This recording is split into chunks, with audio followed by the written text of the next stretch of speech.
Coming up on this episode of Heal Squad. But why was I suffering internally? Why was I not able to sleep at night? And when I started to open up about being sexually abused by a man that I didn't know when I was 5, that unlocked a new level of peace inside of me. I did a beautiful ceremony that helped me, where I was in a meditative state alone, and I imagined my 5-year-old self right after he'd been sexually abused. I just imagined how confused he was, how sad he was, how uncertain he was. And I had a spiritual conversation with the little Lewis inside of me, in front of me. And I just said, this is what I'm feeling. And I never got to say those things to anyone. And then I hugged him, spiritually. I brought him into my chest and into my heart.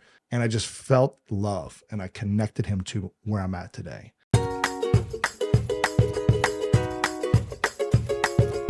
Hello, hello, Heal Squad. Welcome back. We got another great day here for you. We got Lewis House in studio. We're talking all about his new book, The Greatness Mindset, Unlock the Power of Your Mind and Live Your Best Life Today. We're going to learn how to live our best lives today with Lewis. But first, our quote of the day. Your job is to create a vision that makes you want to jump out of bed in the morning. If it doesn't, go back to bed until you have a bigger dream. And that is from Lewis House, our guest today. Heal Squad, glad to be back with you. Hope you guys are doing great out there in this crazy, beautiful world.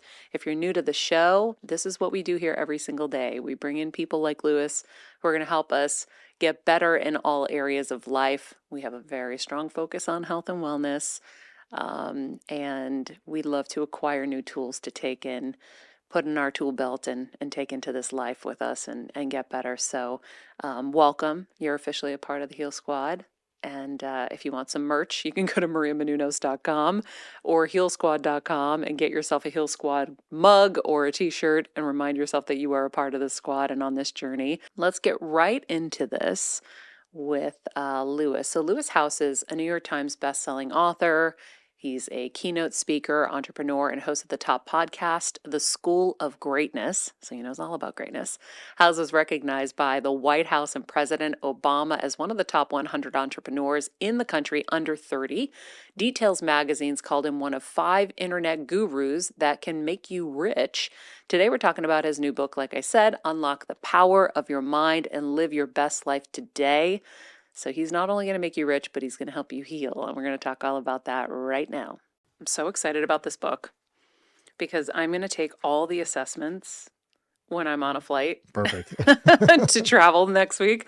I think it's cool. We were chatting a little bit about this before that, people come to you to be successful. They want that coaching. And this is kind of a secret healing book. Yes. Well, I think did you do that intentionally or did it just happen? I did intentionally because for the last 10 years, I've been kind of on a healing journey of different stages. 10 years ago, I started my own show and I started interviewing, sports, great sports people, athletes, business leaders, things like that, people who were successful, because I thought that's what I wanted more of. I wanted more success. I wanted to be at the top. I wanted to win. I wanted to dominate, whatever it was in my industry or my sport. And I realized, okay, I was doing that at a pretty good level. I was successful from sports. I was making money in my business, all these different things.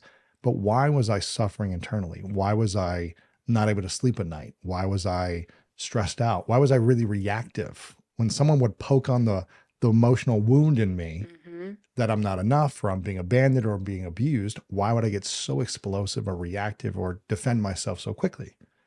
Why was I unable to master my emotions?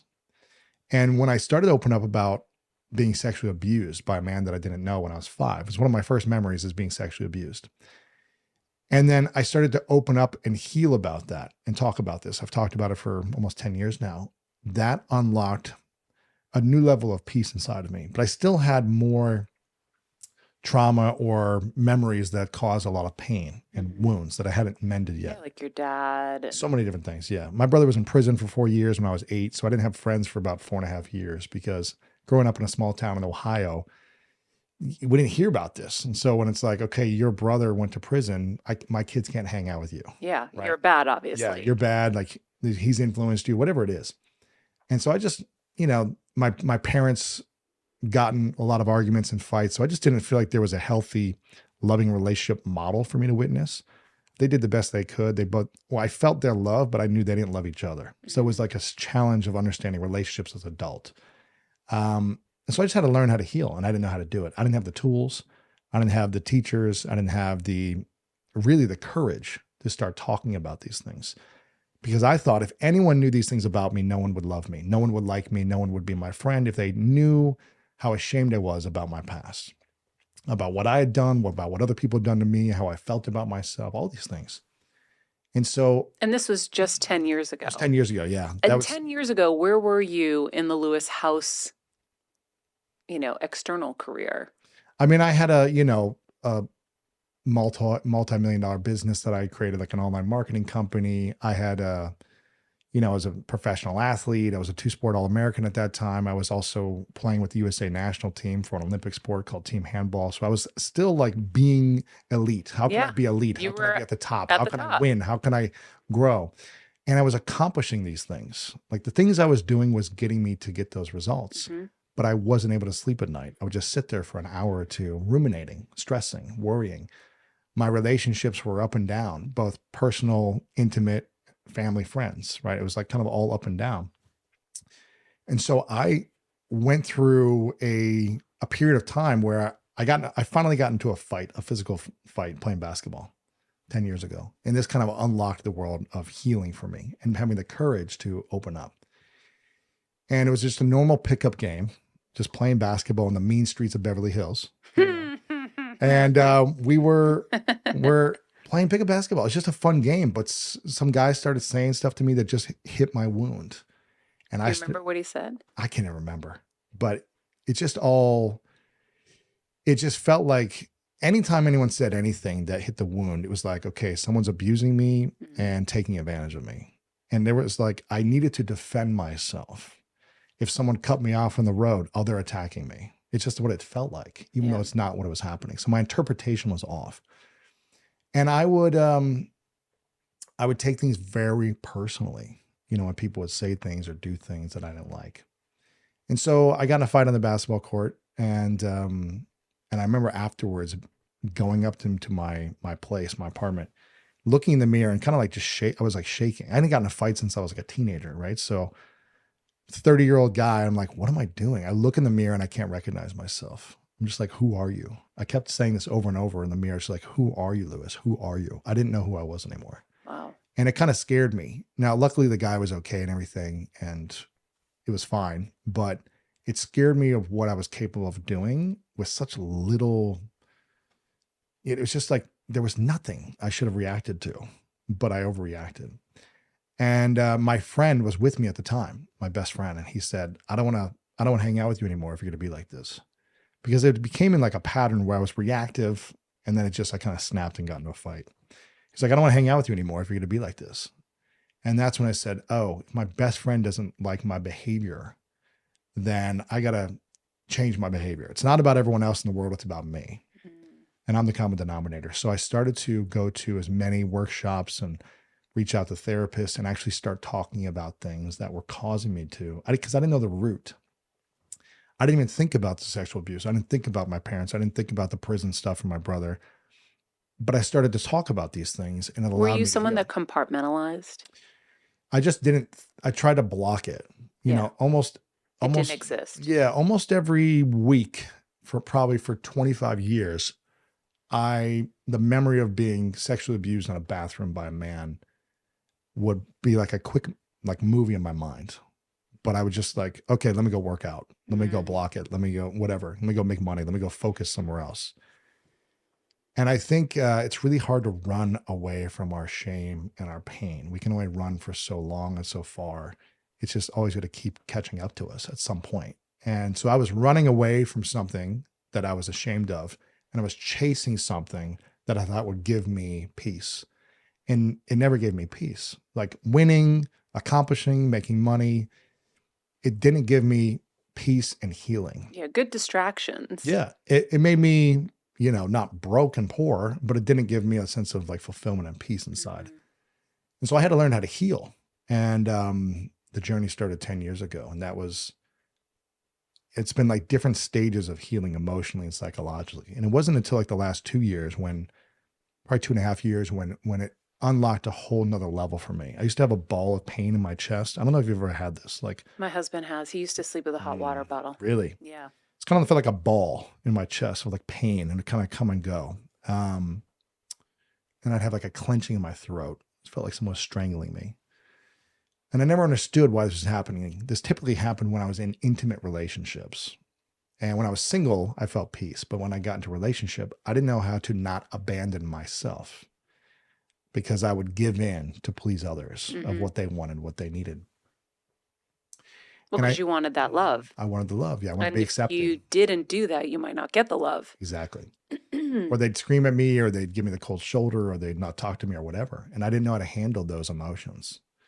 So a couple of years ago, I went through a journey of really reflecting back to my earliest memories and all the different seasons and stages of my life where I felt the most ashamed, insecure, guilty for things, whatever it might be.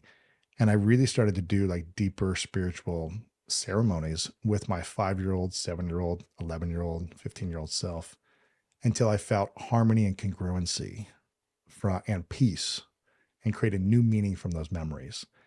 And there was a moment after about 6 months of doing this where this ball of pain like disintegrated. I don't know how to explain it. It just kind of exploded and disintegrated throughout my whole body. And I haven't felt that pain in 2 years. Wow. And I think I am psychologically and emotionally connected the past and reparented that part of myself that felt lost, insecure, ashamed, and all these different things. And it's been a beautiful experience ever since then. Wow. So what did you do? What were the therapies that you went to? Because I've done EMDR. I've found success with that, but not always, right? And some things it works, some things I haven't. I've done somatic therapy. I thought that was really helpful. I've done talk therapy. I've done a lot of different things. Meditation, all these things. Dr. Joe's really what's been the thing, I think, for me. But what worked for you? I think it's a combination of everything. You know, it wasn't like, I think it's because I had a foundation from 10 years ago of starting to heal and open up about sexual abuse. I did a number of emotional intelligence workshops that allowed me to actually open up. What's an emotional intelligence workshop? Imagine 40 years of life in 5 days. Okay. And doing multiple scenarios, exercises, dyads, small group scenarios, visualizations, meditations, screaming, releasing, exercises, recalling all the different memories of your past that caused you a blockage or to feel stuck, all happening like 10 years of therapy in 5 days. And it blew me away.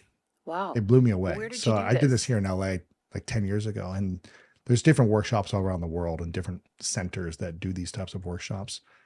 But this was the gateway for me starting to say, oh, okay, I didn't know what it meant to be vulnerable. I was false confidence, false ego, acted like I knew it at all, and I had to win and be competitive all the time. That was kind of my default. That's where I felt like I got my value and protection as a man. And I didn't understand the idea of vulnerability. That wasn't something I could do growing up. I couldn't show emotion or cry or say, hey, I feel kind of off. Otherwise, I'd be called some name. So you just had to be, tough or act like you had it all put together. Well, because you were getting so bullied. Yeah. How could you ever have a moment of vulnerability? Yeah. And I didn't have any friends growing up. So it was just kind of like, okay, whatever I can do to fit in. And so 10 years ago, I started being vulnerable for the first time. And I realized how powerful it actually was and how healing being vulnerable and being able to express and talk about these things. It took me about 1.5 years talking about sexual abuse. Just because back then I never saw a man that looked like me talk about being sexually abused. Like it wasn't on TV 10 years ago, like your favorite athlete being like, this happened to me when I was a kid and here's how I've processed it. I just didn't see it. I didn't see it growing up. I didn't see it, when I was in my 20s. Maybe it was out there, but I just didn't see it ever. And I think now we're seeing more and more people talk about these things, which is great. So I think it allows for other people to say, oh, you're not wrong and bad. My whole life, I just thought I was wrong and bad. And I was trying to cover that up. And so this workshop allowed me to talk about it and release it in certain ways, and kind of go back and experience things and forgive myself and all this different stuff. So it kind of opened the gateway for me to be vulnerable. Now I still have lots of things to work on and still get to continue to grow. But that was the gateway that opened up for me. I've been to, you've done every workshop and healing method there is as well. I went to India 5 years after that and studied meditation for a few weeks in India. I've done Wim Hof training, which is more like the physical athlete, ice training, meditation, releasing. Do you still do the breath? I still do the breath. Yeah. I was in the ice tub this morning. Yeah. It's amazing. Mine's getting set up. Get it. It's amazing. It's so healing. And I like that as an athlete. It's like, okay, let me do something physical. Yeah. Because I truly believe the body does keep the score, like the book says. And all these emotions were stored in my body. And there was essentially a psychological wound that I had yet to mend that just kept open, where that anytime someone poked it or said something that I didn't like, it was like, it hurt. It hurt me emotionally, spiritually, and physically. My body was in pain when I felt taken advantage of or abused. And that was just an interpretation. People weren't necessarily doing that. I just felt they were. So it was all about me learning to heal those psychological and emotional and spiritual wounds and physical wounds that were where I was being abused. But I'd never addressed it. I just tried to run away from it and try to mask it. And so that opened the gateway for me to explore more therapies, talk therapy, meditation, and learn from all these healers over the last 10 years to continue to heal myself. But 2 years ago is when I met I was getting out of a different relationship, and I met a therapist, and I was just like, I don't know why I keep repeating these patterns in relationships. I'd been in, 4 or 5 relationships over the last 15 years, and they all ended the same way, similar ways. And why was I attracting a certain type of person? Not that they're bad and wrong. It's just, it wasn't aligned with me. And so what was it about me, not about these other people I was with, but about me that was causing me to repeat this pattern? And I just said, I'm sick and tired of repeating this. I'm either going to be single the rest of my life, or I'm going to heal this thing and figure it out. And I said, I will do whatever you tell me. I will show up every week. I'll do whatever you tell me. I'll go all in emotionally, psychologically, spiritually. I'm just sick and tired of this. Who did you say this to? My therapist and coach. Talk therapist? Yeah. And she's been doing this work for about 30 years. And so I just said, okay, whatever you tell me, I'll do it. And I did it. I was doing 6, 7, 8-hour sessions on Saturdays with her. I was just like, you want me to recall my inner child? You want me to have a photo of my 5-year-old on my phone and have conversations with him? You want me to do this, call people, write letters, whatever, burn things? I'll do whatever you tell me to do. Yeah. And well, you're an athlete, so I know you give me something, I'm like, I'll do it. You're coachable. So exactly. I had a friend of mine. He was an audio technician at Extra. His name is Defari. He's like, you know what I love about you? He's like, you're so coachable. Right. I'm like, I'll do whatever it takes to get better. And so I fully identify with that. And I think at that time I was 38, and I just was sick and tired of having pain in my chest. And I go, okay, I feel like I've figured other stuff out. I can be healthy physically. I've got money, I've got whatever, an audience. I've got the things I'm doing that I love, but why do I have this suffering inside? There's got to be solutions. And meditation would help, but it didn't it would help when I would do it, and it would help for a little bit afterwards. But then I'd always fall back into this pattern of feeling this suffering. And so it was helpful, but it wasn't getting me to the root of healing. And it wasn't until I just did this intense psychological work that I finally was able to heal. I did a beautiful ceremony that helped me, where I was in a meditative state alone. And I imagined my 5-year-old self right after he'd been sexually abused. Now, I'd done a lot of the sexual abuse healing already, but I just imagined how confused he was, how sad he was, how uncertain he was, how ashamed he was, how just clueless about why am I even here in this world when this just happened to me? All these thoughts as a 5-year-old undeveloped brain. And I had a spiritual conversation with the little Lewis inside of me, in front of me. And I sat there and just spoke to myself and said, how does this make you feel? What's going on? How's your body feel? Do you feel loved? What do you need right now? And I just listened to him. Could you audibly hear him talk back? Yeah. And I was like, it's in this kind of like this spiritual meditative state. And I just created this scenario. And I just said, what do you need? What do you, and I recalled the little boy inside of me. And I just said, this is what I'm feeling. And I never got to say those things to anyone because I didn't tell my parents. I didn't tell friends, none of that stuff. So I just hid it and ran from it.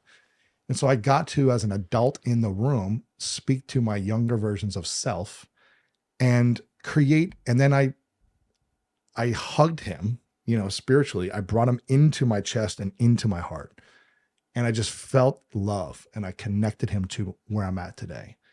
And I just tried to close the circle of the pain and close the wound up and start mending it spiritually and emotionally and psychologically. And that process, it didn't happen overnight. It took 6 to 9 months of me actually doing this consistently, weekly, coaching, trying different things, overcoming myself, having courage, saying what I needed to say, and really stop abandoning myself in situations. Because I would get triggered when others would abuse me, but really I was abandoning self. And so the more I abandoned self, I kept the wound open.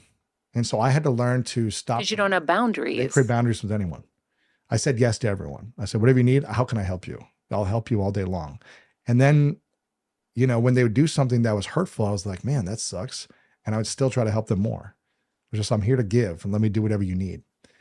And so I've really had to learn how to stop people pleasing, everyone, specifically in intimate relationships. Mm-hmm. I was better in business relationships, but intimacy was really challenging for me.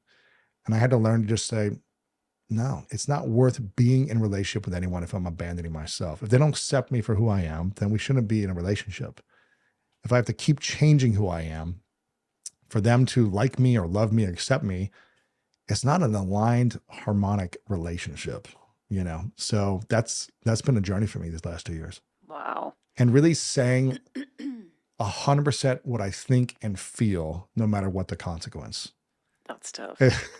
Obviously having discernment and navigating it, consciously, but just being like, no, this is the truth and it might hurt you and you might not like it. And when I was dating Martha, she asked me a bunch of intimate questions, right, about the past. And I said, are you sure you want the truth? Because everyone that I've been with before could not handle me sharing the truth about whatever, previous relationships or stuff like that, right? And I go, are you sure? And she goes, yes. I go, I don't think you're going to be able to handle it because no one has before. They always react or they get emotional, they cry. And then I would give in and be like, okay, well, what can I do? And so I just made a commitment to myself. I go, I'm going to just speak the truth no matter what. And if she accepts it, great. If not, then we're not meant to be together early on. And she's always been able to accept it, so it's wow. Well, then powerful. she's the one. Exactly. The book's called The Greatness Mindset, Unlock the Power of Your Mind and Live Your Best Life Today. And it sounds like you're living your best life today.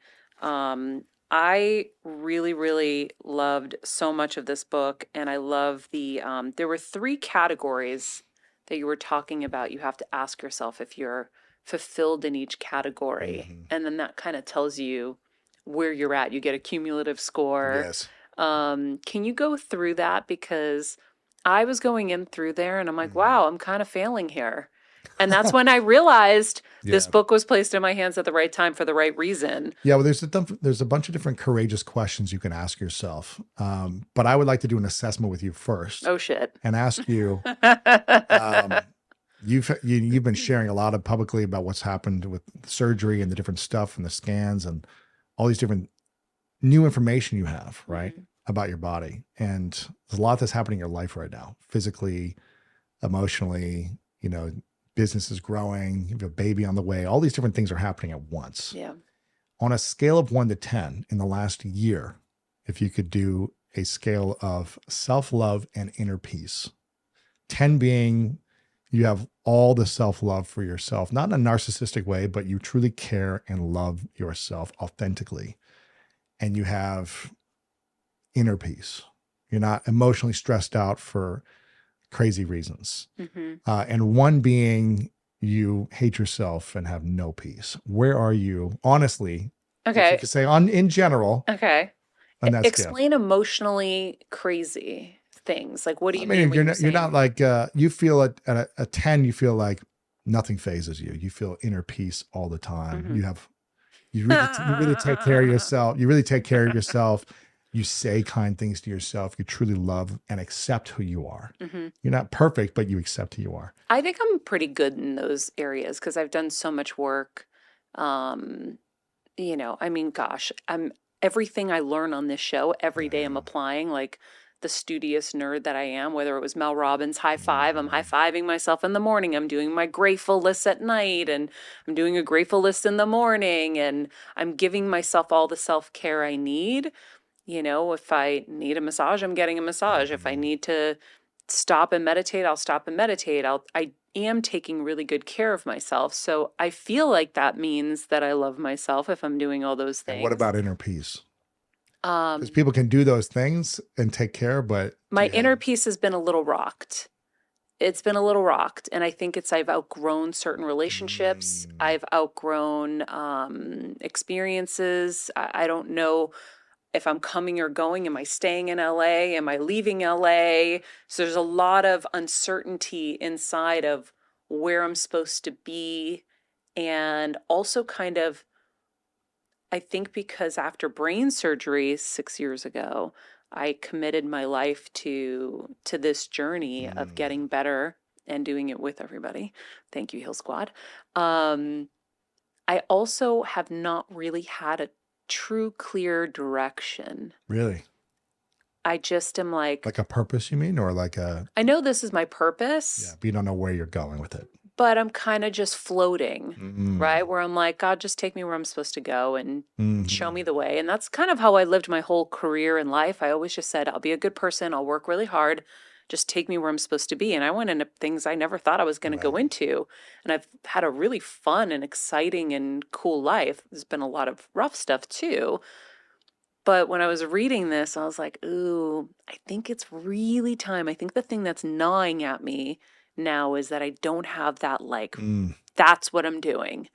And I'm 1 billion% clear and I'm 1 billion% directed because, when you're floating, you're Mhm. floating. Right. Well, And this is interesting. so So where would you be then on a 1 to 10, inner peace and self-love combined on that scale? maybe a 6. Okay. If I'm honest, I think a No, it's 6 great. or It's 7. great. I think it's great. Yeah. And Like I'm finding myself having to go back to the basics. Like I just did a uh-huh. whole, I'm redoing Dr. Joe's The Formula. Yep. I did a whole, class this morning getting ready. I've gotten rickety in there and I got to get back on Yeah. track. And so, because I found such immense success and joy from Dr. Mhm. Joe's meditations and really catching those thoughts and shifting my mindset and changing my personality and all of that. But there have been some things, obviously, that have rocked me. And it Sure. started last June when I was diagnosed with type 1 diabetes. I've had incredible friendships just poof, Really? very intense, amazing friendships just gone. My God, what's going Why on? are they gone? You've outgrown them, or you guys have just gone in different directions, or Well, not aligned anymore? yeah, I think all of those Yeah. things, but I would never end them. So I think God just Right. comes in and just ends them for me. Right. I'm not somebody I'm a very loyal person. So I have a really hard time with ending things. I know. And so Yeah. I stay in things way longer than they need to be stayed in, whether That it's was me work in or every personal, relationship. Yeah. right? You can't, because then you feel bad that you're making someone else feel bad. Yeah. And then instead, I know I'm strong, so I can overcompensate. So I'd be like, no, I can make them better. Wow. I can, overcompensate and just deal with these flaws and whatever it is, and it makes me sick.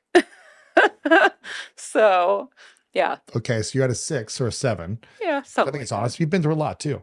And this is not a right or wrong, good or bad. If you asked me in May last year, I was a 10. I Really? might have been an 11. Okay. I was flying. I was doing so great. What was different then than now, besides the Many physical? health diagnoses. Yeah. Yeah.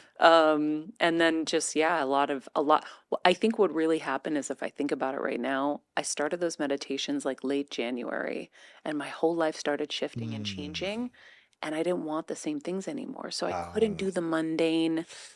I was with my best friend. I'm like, I'm so sorry. I don't want to play cards. I just want to go meditate. And she was amazing. She was like, no problem. Just go. I'm like, I feel so good. Yeah.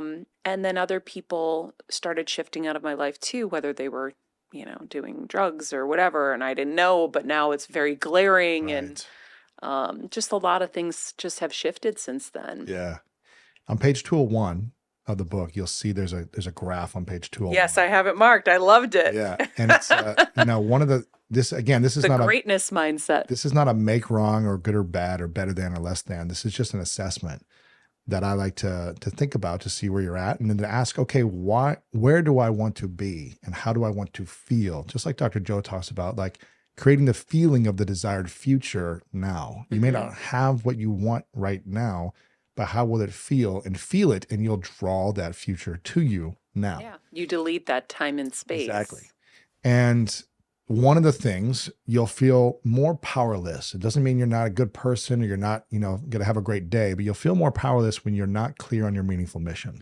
It's one of those first things I think on the bottom of the powerless. Yeah, it lacks mindset. a meaningful mission. And so again, I have a meaningful mission though. What is it in one sentence?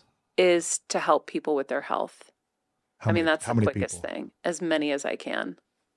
Define it. What's as many as you can? The whole world. Okay.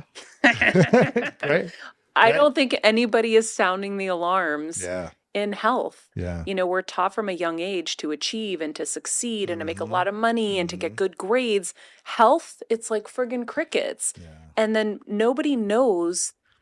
I think the general public doesn't really understand what the medical system that's available to us is really good at and what their capabilities are and what their training is. And so for me, every day, whether it's bringing on people or sharing my experiences, I'm like, listen, I'm the coach of the team.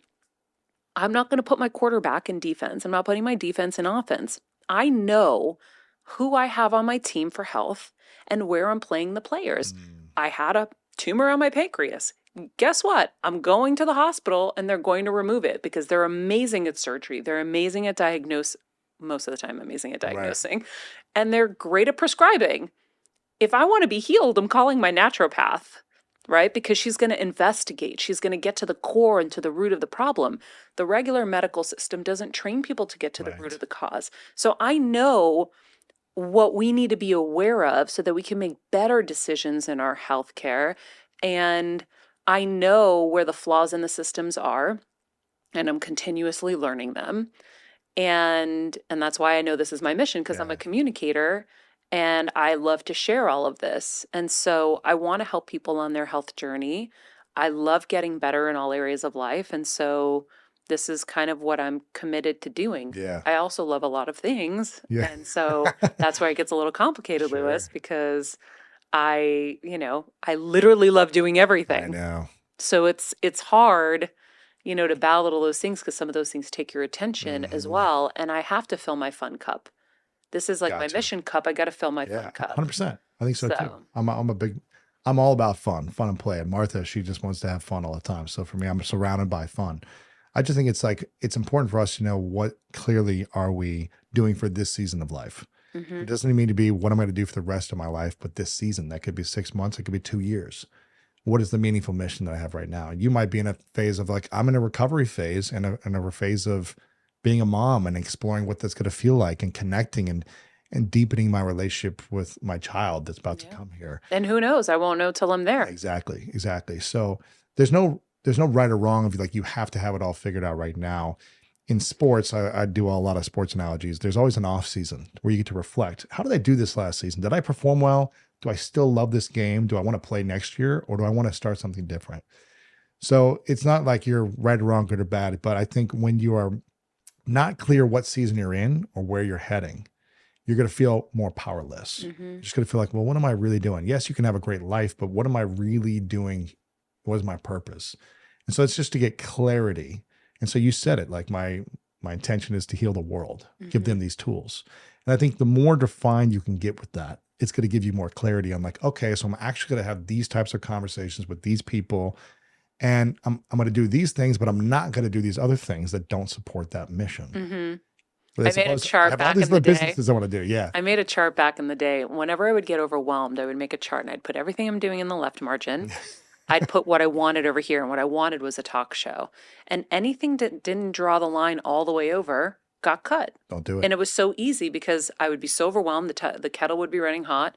I'm like, all this stuff gets cut. I was acting. I'm like, that's gone. That's gone. That's gone. And so, I thought it was going to be a traditional talk show, funny enough. And then one day I landed in here and I was like, oh, I kind of have one already. I didn't even realize. Exactly. All right, we're going to stop right here because this conversation is going to go a little bit longer. And so we'll leave that right there. Come back for part 2 tomorrow, where Lewis talks about the difference between success and greatness. In the meantime, be nice people, make good choices, and be present. Hey, Heal Squad. We have been on quite the journey together, and we're hearing from so many of you just how much this show is helping you heal and get better, and it makes us feel so good. We love, love, love it, and we just ask that you don't keep it to yourself. Spread the message and share the show or your favorite episode with your friends. And if you want to help us even more, you can leave us a 5-star rating and a comment on Apple Podcasts or Spotify, and follow us on Instagram at Heal Squad. You can also DM us anytime because we love connecting with you. And finally, you can also join us on Patreon for our monthly live heal events with world-class healers and ad-free episodes exclusive only to Patreon and our Super Heal Squad for as little as $10 a month. So go to patreon.com/Heal Squad to join. Getting better isn't easy, friends, but as I say all the time, it's a whole lot easier if we can do it together. We love you all so much, and we love doing this thing called life with you.